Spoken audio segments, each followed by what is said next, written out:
இந்த வேர்க்கடலை பொடி ரொம்ப சுவையானது. சாதத்துக்கு இந்த பொடியை போட்டு நெய் போட்டு சாப்பிட்லாம்.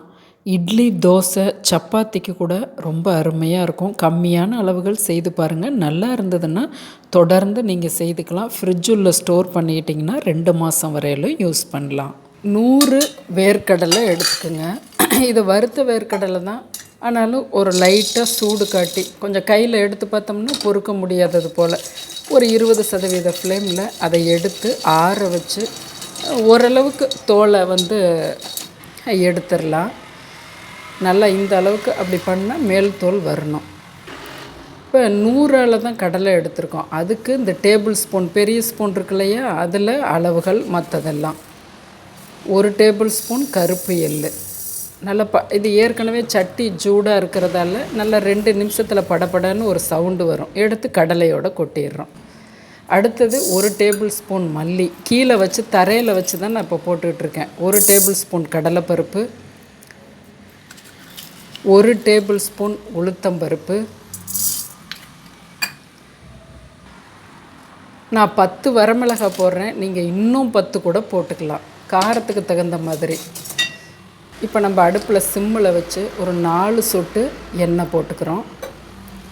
இதில் நான் பெருங்காயம், கட்டி பெருங்காயம் போடுறேன். இந்த அளவுக்கு பொடியாக இருந்தால் நீங்கள் பிற்பாடு போட்டுக்கோங்க. நல்லா அந்த பூண்டை நல்லா மேல் தோலை உரிக்கலாம், உரிக்காமையும் இருக்கலாம். நல்லா துணியில் போட்டு தொடச்சிட்டு 4 பல் பூண்டு போட்டுக்கிறோம். இது பூண்டு நல்லா வறுபடணும்னு இல்லை, எனக்கு கொஞ்சம் எண்ணெய் பத்தில் இன்னொரு 4 சொட்டு போட்டுக்கிறேன். நல்லா 20% ஃப்ளேமில் செவந்து வரணும் பருப்பு, பொன்னிறத்துக்கும் மேலே. நல்லா இது போல் பெருங்காயம்லாம் நல்லா வறுபட்டுறணும். இல்லைன்னா எண்ணெய் கொஞ்சம் போட்டு ஃபஸ்ட்டு கூட நீங்கள் வறுத்தரலாம்.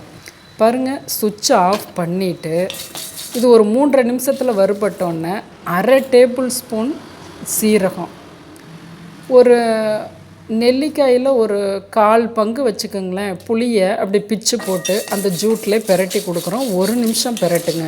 இப்போ நம்ம சுவிட்சை ஆஃப் பண்ணிட்டு தான் ஜீரகத்தையும் புளியையும் போடுறோம். இதனுடைய பருப்பு பாருங்கள், இந்த அளவுக்கு செவந்து இருக்கணும். கருகீரக்கூடாது, மஞ்சளாகவும் இருக்கக்கூடாது. இதை நம்ம ஏற்கனவே வறுத்து வச்சுருக்க எள்ளு வேர்க்கடலையோடு சேர்த்துக்கிறோம். இதில் கல் உப்பு போட்டுக்கிறோம். நல்லா ஆறுனோன்னா முடிஞ்ச அளவுக்கு கரன்னு அரைச்சிக்குங்க.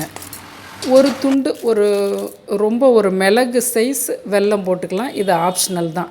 இந்த இடத்துல நீங்கள் அரைச்சதுக்கப்புறம் கொஞ்சம் உங்களுக்கு காரம் பத்தலைன்னா ஒரு 4 வரமிளகாயை எண்ணெயில் ஃப்ரை பண்ணி திரும்ப அதை பிச்சு போட்டு இன்னொரு அரை கூட நீங்கள் அரைச்சிக்கலாம். பாருங்கள், இது போல் மணலாக உதிராக இருக்கணும்.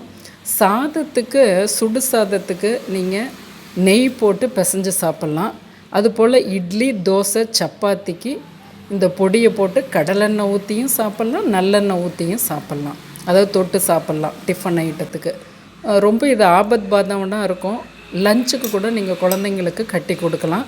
இது புளியும் ஜீரகமும் இருக்கிறதுனால வயிற்றுக்கு எந்த பிரச்சனையும் வராது. நான் இதை 100 தான் ஒரு வேர்க்கடலை எடுத்தேன். எந்த அளவுக்கு குவான்டிட்டி வருது பாருங்கள். ஒரு முறை இந்த மெத்தடில் செய்து பாருங்கள். நம் சேனலை சப்ஸ்கிரைப் பண்ணுங்கள், ஷேர் பண்ணுங்கள்.